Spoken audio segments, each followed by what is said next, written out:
السلام علیکم ویورز، امید کرتی ہوں سب خیریت سے ہوں گے۔ ویورز، ہمارا ترجمہ قرآن کا سلسلہ جاری ہے۔ ہم پہلا پارہ اور سورہ بقرہ پڑھ رہے ہیں، جس کے ہم نے 14 رکوع مکمل کر لیے ہیں۔ الحمدللہ آج ہمارا اس کا 15واں رکوع شروع ہوگا۔ میں امید کرتی ہوں کہ آپ سب کو قرآن پاک کو سمجھنے میں آسانی ہو رہی ہوگی۔ اللہ پاک ہم کو اس کو سمجھنے کی اور اس پر عمل کرنے کی توفیق عطا فرمائے۔ تو ویورز، آگے چلتے ہیں کہ رب تعالیٰ کیا ارشاد فرماتا ہے۔ اعوذ باللہ من الشیطان الرجیم، بسم اللہ الرحمن الرحیم۔ یا بنی اسرائیل اذکروا، اے بنی اسرائیل یاد کرو، نعمتی التی، میری نعمت جو، انعمت میں نے انعام کیا، علیکم تم پر، وانی اور خصوصاً یہ کہ میں نے فضلتکم تم کو فضیلت دی، علی العالمین سارے جہانوں پر۔ رب تعالیٰ اس میں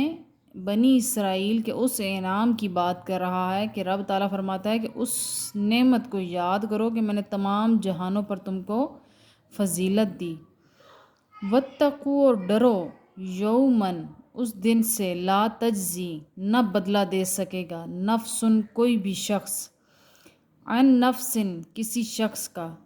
شیئن کچھ بھی، ولا یقبل اور نہ قبول کیا جائے گا، منہا اس سے، عدل مالی تاوان، ولا اور نہ، تنفعہا دے گی اسے، شفاعتن سفارش، ولا اور نہ، لہم ینصرون ان کی مدد کی جائے گی۔ رب تعالیٰ نے پہلے اپنا انعام یاد کرایا بنی اسرائیل کو، اور اس کے بعد رب تعالیٰ انہیں ڈرا رہا ہے، انہیں تنبیہ کر رہا ہے کہ میں نے تم پہ انعام کیا اور تم ناشکرے ہوئے، تو پھر یاد رکھو اس دن کو۔ کس دن کو؟ قیامت کے دن کو، جس دن کوئی کسی شخص کو کوئی نہ نفع دے گا، نہ نقصان دے گا، نہ کسی کا تاوان قبول ہوگا، نہ کوئی کسی کی سفارش کر سکے گا، اور نہ ہی کوئی کسی کی مدد کر سکے گا۔ وَإِذِ ابْتَلَىٰ اور یاد کرو جب آزمایا، ابراہیم علیہ السلام کو، ربہ اس کے رب نے، بکلمات چند باتوں سے، فَأَتَمَّہُنَّ تو انہیں پورے طور پر بجا لایا، قال اس نے فرمایا، انی بے شک میں، جاعلک بنانے والا ہوں تمہیں، للناس لوگوں کا، اماماً پیشوا۔ قال اس نے عرض کی، ومن ذریتی اور میری اولاد سے، قال فرمایا، لا ینال نہیں پہنچتا، احدی میرا وعدہ، الظالمین ظالموں تک۔ تو رب تعالیٰ اس میں حضرت ابراہیم علیہ السلام کا ذکر فرما رہا ہے کہ رب نے فرمایا کہ پہلے رب نے حضرت ابراہیم علیہ السلام کو آزمایا، اس کے بعد انہوں نے جب اس آزمائش پہ وہ پورا اترے تو رب نے فرمایا کہ میں تمہیں لوگوں کا امام، پیشوا یعنی نبی بنا کر بھیجا ہے میں نے تمہیں، اور اب یہ سب پہ ظاہر ہوگا۔ تو حضرت ابراہیم علیہ السلام نے فرمایا کہ کیا میری اولاد میں سے بھی؟ تو رب تعالیٰ نے فرمایا کہ اگر وہ ظالموں میں سے ہیں تو میرا ظالموں کے ساتھ کوئی وعدہ نہیں ہے۔ وَإِذْ اور یاد کرو جب، جعلنا ہم نے بنایا، البیتا گھر یعنی خانہ کعبہ، مثابۃ للناس لوگوں کے لیے مرکز، وامنا اور امن کی جگہ، واتخذوا اور بنا لو، من مقام ابراہیم ابراہیم کے کھڑے ہونے والی جگہ سے، مقام ابراہیم مصلی جائے نماز، واحدنا اور ہم نے تاکید کر دی، الی ابراہیم ابراہیم کو، و اسماعیل اور اسماعیل کو، ان کے، طاہرہ وہ دونوں صاف ستھرا رکھیں، بیتیا میرا گھر، للطائفین طواف کرنے والوں کے لیے، والعاکفین اور اعتکاف بیٹھنے والوں کے لیے، والرکعی اور رکوع کرنے والوں کے لیے، سجود اور سجدہ کرنے والوں کے لیے۔ تو ویورز، رب تعالیٰ کتنے خوبصورت انداز میں پاکی کو بیان کر رہا ہے کہ جدھر طواف کیا جائے، جدھر اعتکاف کیا جائے، رکوع کیا جائے، سجدہ کیا جائے، اس کو پاک صاف رکھنا چاہیے۔ اسی لیے رب نے قرآن پاک میں ارشاد فرما دیا کہ میں نے ابراہیم اور اسماعیل کو حکم دیا کہ یہ جو مقام ابراہیم تم نے یہ جو گھر بنایا ہے رب تعالیٰ کا مرکز یعنی تمام مسلمانوں کے لیے،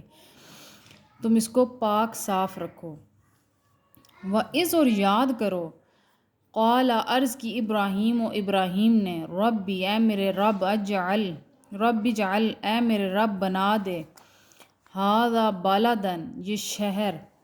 آمناً امن والا، ورزق اور روزی دے، اہلہو اس کے باشندوں کو،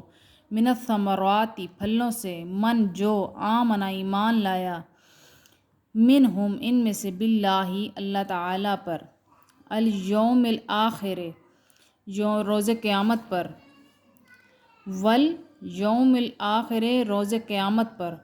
قال اس نے فرمایا، ومن کفر اور جس نے کفر کیا،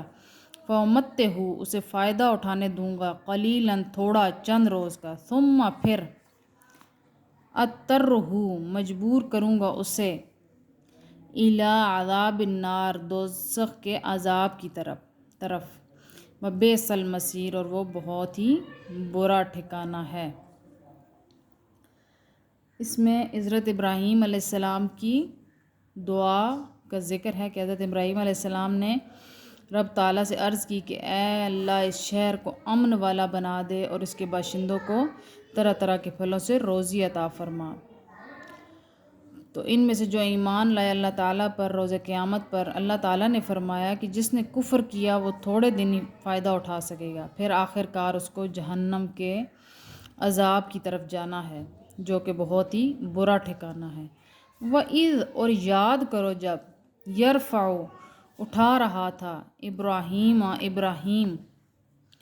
القواعد بنیادیں، من البیتی گھر سے، و اسماعیل اور اسماعیل، ربنا ہمارا رب، تقبل قبول فرما، منا ہم سے، انکا بے شک تو، انتا تو ہی ہے، سمیع العلیم سب کچھ سننے والا اور جاننے والا۔ کہ رب تعالیٰ یہاں کیا ذکر کر رہا ہے کہ جب حضرت ابراہیم علیہ السلام اور حضرت اسماعیل علیہ السلام خانہ کعبہ کی بنیادیں اٹھا رہے تھے تو وہ ساتھ دعا بھی کر رہے تھے کہ یا اللہ اس کو ہم سے قبول فرمانا، بے شک تو ہی سننے والا اور جاننے والا ہے۔ ربنا ہمارے رب، وجعلنا اور بنا دے ہم کو، مسلمین فرما بردار، لکا اپنا، اور من ذریتنا اور ہماری اولاد کو، امتن جماعت، مسلمتن فرما بردار، لکا تیری، وارنا اور بتا دے ہمیں، مناسکنا اپنی عبادت کے طریقے، وتب علینا اور توجہ فرما ہم پر،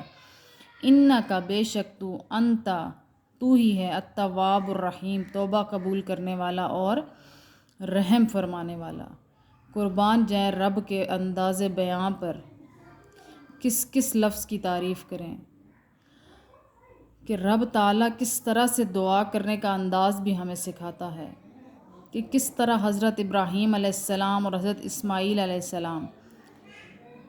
ساتھ ساتھ دعا بھی کرتے اور ساتھ ساتھ خانہ کعبہ کی بھی تعمیر کرتے۔ ربنا ہمارا رب، وابعث اور تو بھیج، فیہم ان میں، رسولاً رسول، منہم ان میں سے، یتلو وہ پڑھ کر سنائے، علیہم انہیں، آیاتی کا تیری آیتیں، ویعلمہم الکتاب اور سکھائے انہیں کتاب، والحکمت دانائی کی باتیں، ویزکیہم اور پاک صاف کر دے انہیں، انکا بے شک تو، انت العزیز الحکیم بہت زبردست حکمت والا ہے۔ اور کس طرح سے دعا کرتے ہیں اور کس طرح سے وہ اپنی اولاد کے لیے بھی ساتھ ساتھ دعا کرتے ہیں۔ اس میں کتنا خوبصورت انداز رب نے والدین کے لیے بیان کیا ہے کہ والدین، ایک والد کو کس طرح سے اپنی اولاد کے لیے دعا کرنی چاہیے، کس طرح سے اپنی نسلوں کے لیے دعا کرنی چاہیے۔ رب تعالیٰ پہ قربان جائیں، ہمارے دین پہ قربان جائیں، شکر اس ذات کا جس نے ہمیں مسلمین میں سے بنایا، جس نے ہمیں مسلمان گھرانے میں پیدا کیا۔ ہمارے لیے تو اسلام تیار ہمیں ملا ہے، ہم نے تو صرف اس پر تھوڑا بہت عمل کرنا ہے۔ رب تو ہمیں ہمارے تھوڑے کا بھی بہت زیادہ عطا کرتا ہے، لیکن کاش کہ رب تعالیٰ ہمیں شعور عطا کر دے، ہمیں سمجھ عطا کر دے کہ رب کے کتنے احسانات ہیں، جو ہم ساری زندگی کسی ایک نعمت کے بھی لیے بھی ساری زندگی شکر کے سجدے میں رہیں تو کم ہے، کہ رب نے ہمیں مسلمانوں کے گھر پیدا کیے، یہی بہت بڑی نعمت ہے، ورنہ ہم کہاں قدرت رکھتے تھے یا ہم کہاں اس قابل تھے۔ میری دعا ہے کہ رب تعالیٰ ہمیں دل سے ایمان کو قبول کرنے اور رب تعالیٰ سے، رب کے حبیب سے، رب کے دین سے، رب کی کتاب سے محبت کرنے کی توفیق عطا فرمائے۔ وآخر دعوانا ان الحمد للہ رب العالمین۔